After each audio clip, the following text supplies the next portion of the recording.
What's up, everybody? I've been on like a kick with some K-pop demon hunters today, but I want to react to another Geeky Stoics video about K-pop demon hunters and his video titled "A Message You Don't Hear Much These Days."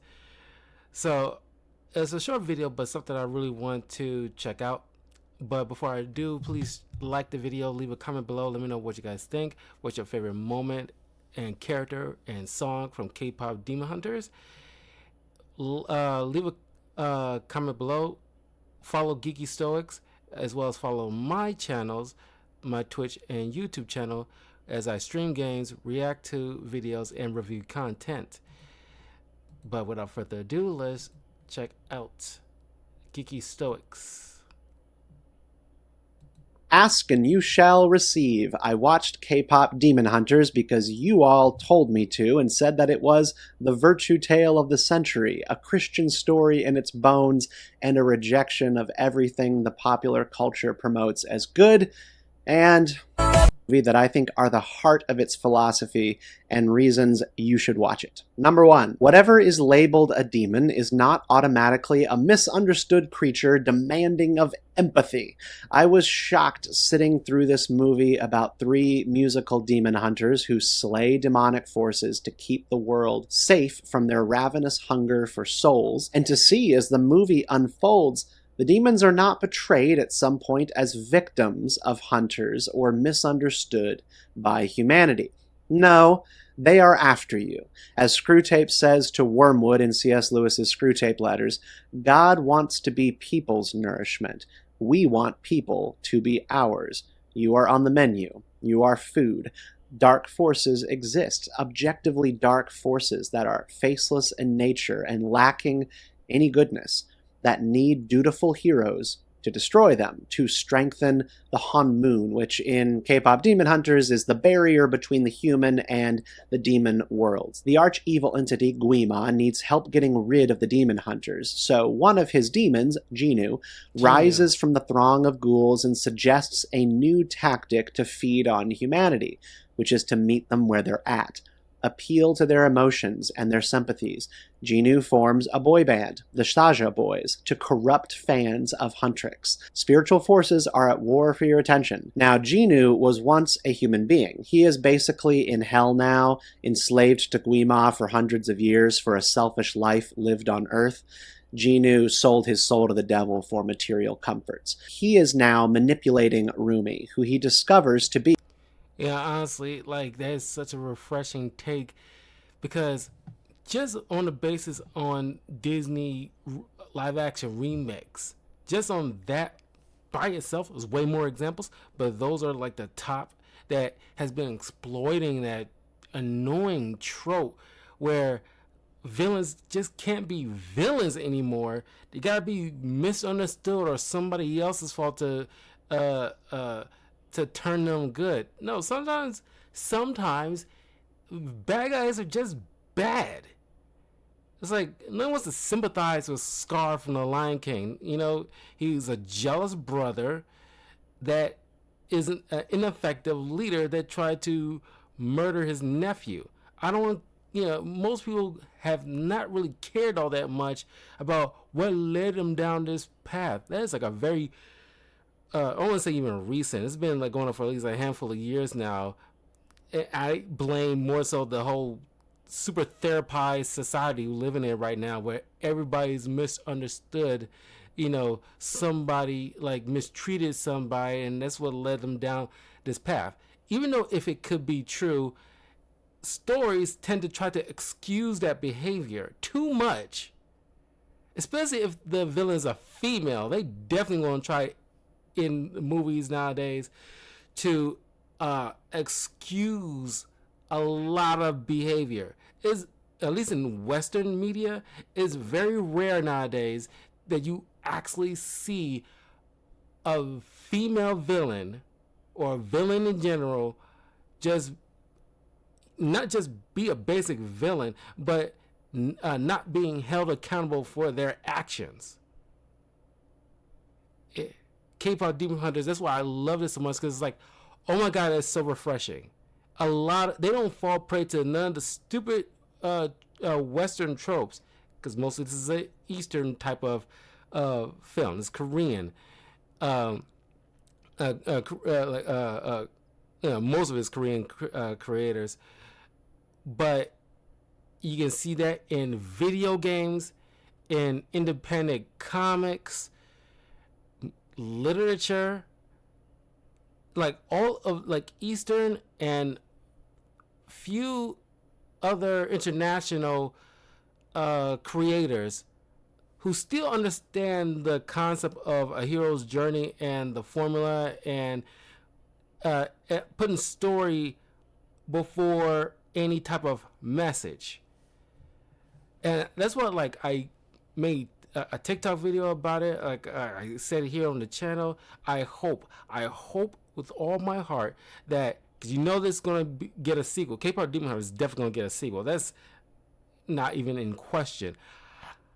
I just hope that they don't fall prey to the Hollywood matrix and, infect their ideology and try to turn any of the girls into queer coded characters, or try to like the next villain gotta be misunderstood, or any of the same old tired thing, and ruin the entire thing. They did that to Frozen to a certain extent, where you got it, like an indigenous people and the lands, and Elsa's grandfather was pretty much like a colonizer, and it's like, what is this? Like, you ruined it now. You ruined it. It couldn't be just like a simple story. You gotta throw in all this extra crap into it. And I just hope they don't do that to K-pop Demon Hunters. A half demon, which, to be clear, raises some weird questions, but what is different from this empathy-fueled subplot and other stories, such as Jedi say I can't exist, The Acolyte, is that A, Jinoo was full of crap and was misleading Rumi maliciously the entire time, and B, in the end, Rumi does not try to have it both ways. She doubles down, somewhat shockingly, on extinguishing demons in defense of mankind, and we need more of this. Which brings me to reason 2, duty.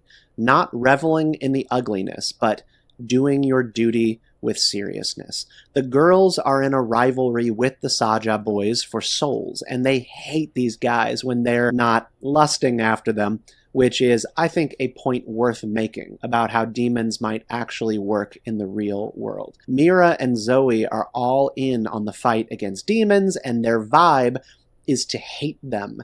They want to write a diss track against the Saja boys. We'll write a brand new song, a diss track to expose the Saja boys and send those disgusting demons back to the depths where they belong! Yeah! Yeah! But Rumi isn't feeling it. The words feel forced, and the melody isn't right. And your pattern starts to show, it makes the hatred want to grow out of my... She says, does it have to be so hateful? Now, at this point, she has been tempted and corrupted by Jinoo. He is working on her and trying to earn her sympathies to divide Huntrix against itself. And it's working. But what happens in this movie is that Rumi breaks her writer's block and writes a more authentic song than Takedown. She comes up with a new one called What It Sounds Like. So I'm gonna make sure I can avoid like copyright kind of things.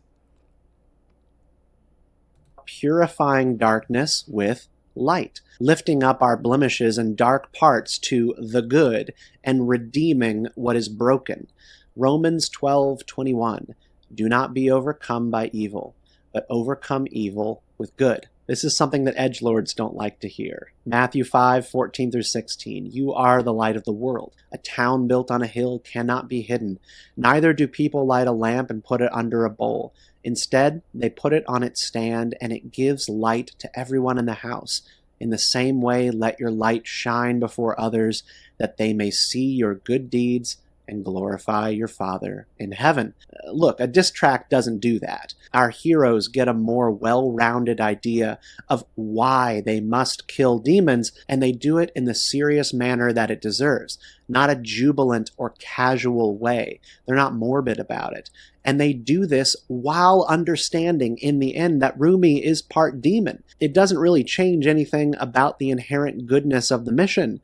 Go to war to defend the weak and the innocent, but don't revel in the killing. The looks. That I love, oh God, I love the animation in this.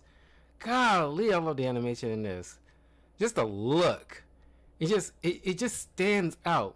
I'm going to C2E2 next month. I just got the badge today, and I am going to be like definitely gonna find like a poster of Huntrix, and if possible, Saja Boys. I'm gonna and maybe try to find some pop figures of them, or at least the Huntrix. Cause golly, man, I just love the look. I love this world. This is so much fun. Ah, God, I could look at them all day. path of hatred and contempt is a dead-end road. We may kill if necessary, but we must not hate and enjoy hating. We may punish if necessary, but we must not enjoy it, says C.S. Lewis, a sentiment he also extends to euthanizing animals. It's something he abhors, but he takes the position of, if it must be done to protect human beings, take the job seriously. Don't make a joke out of it. It's not a meme. What it sounds like is the better song, and it's actually incredible. Truly incredible. I love it. Why? That's reason number 3. There are alternatives to shame besides pride. Yes, shame is a weapon of the enemy, but so is pride. This is where it gets tricky. Take, for example, Katie Sackhoff of The Mandalorian and Battlestar Galactica on Joe Rogan talking about K-pop Demon Hunters. K-pop Korea. Demon Hunters. There it is. Hot anime ladies. The message behind it. Fighting your own demons, believing in yourself, owning who you are, not hiding an aspect of yourself that you're ashamed of, but being proud of it. It's like a very good message. But that's not what this movie is about. We are obsessed as a culture with pride stories. A character is flawed or hides a part of themselves, and what they learn is explicitly to be proud of the broken places and to identify with those things.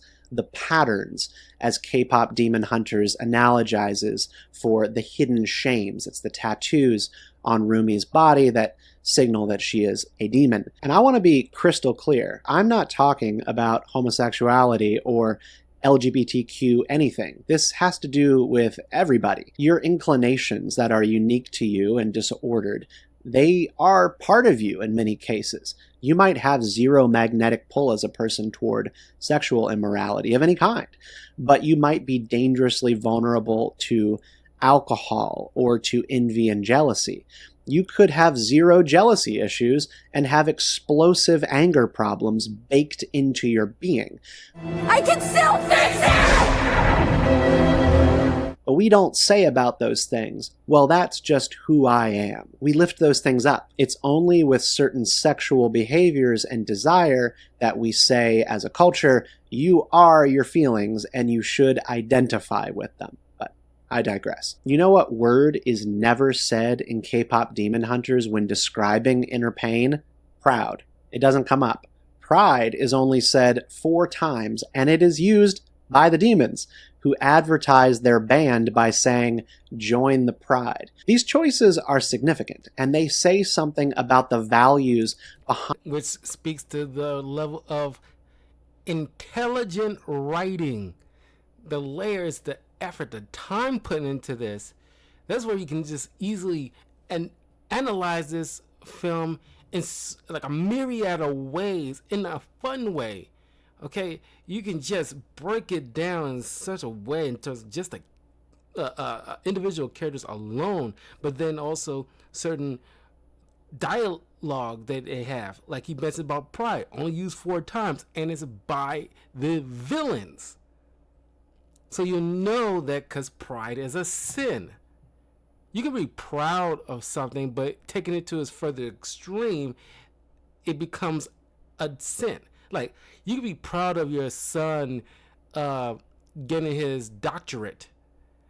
But it gets to a dangerous level when you obsess over it, or you shove it in people's face, or you push him too far into that field to where he doesn't feel like, he can't screw up, otherwise he might feel a sense of shame, or like he's broken, or he can't be imperfect. He gotta be perfect all the time. Can't screw up in your eyes, because he might think you might not love him no more if he doesn't do everything completely right, because you got this master's. Is that kind of thing. It's like the obsessive degree you take it. And I just love the way it's done here. That's why I love this freaking movie so freaking much. Behind the movie. Disney cannot understand this. Lots of studios seem to cannot understand this, because they got like people in those writers' rooms that like want to inject themselves too much into their into the work. They're obsessed with trying to get people to self-identify or whatever, or only hyper focus on a fringe group of people that are like a particular thing in your product, instead of just focusing on making sure everybody enjoy this, no matter what walk of life they're on. I mean, you'd be hard pressed to find someone who don't like K-pop Demon Hunters after watching it. Movie. And Rumi doesn't hide her patterns, and she doesn't hide what makes her feel shame. She exposes it to the light. To non-believers and to Katie Sackhoff, that might sound like the generic Pride Month message, but it isn't. It's actually a Christian message. The difference is pretty subtle. K-pop Demon Hunters is promoting something more along the lines of love, surrender, and letting the jagged edges meet the light, which implies that the light is a thing that exists, and it's preferable to something else, that being the darkness down below of Guima and the demons. So that's it. K-pop Demon Hunters rocks. You should watch it. I have a lot more to say about Genu and his sort of redemption arc at the end, which is almost perfectly a mirror image of Darth Vader's demise in Return of the Jedi. I wanted to set you free. You already have. Yep. I think I already reacted to that, but yeah, man, I'm curious to know what you guys think, because this is really good. I love K-pop Demon Hunters. Leave a comment below. Let me know which character is like your favorite. What part, or like at least the arc, or anything about K-pop Demon Hunters that stands out the most to you. I'm curious to know what that is, because Geeky Stoics hit the nail on the head on those points.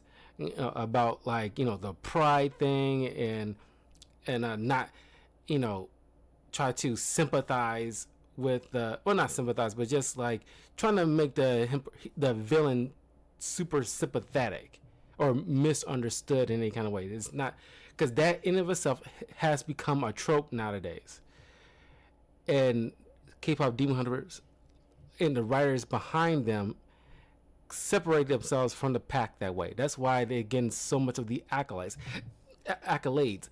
The same thing, I put that on the same level as Expedition 33 video game, where it separated itself from the pack by not falling prey to those same tired tropes.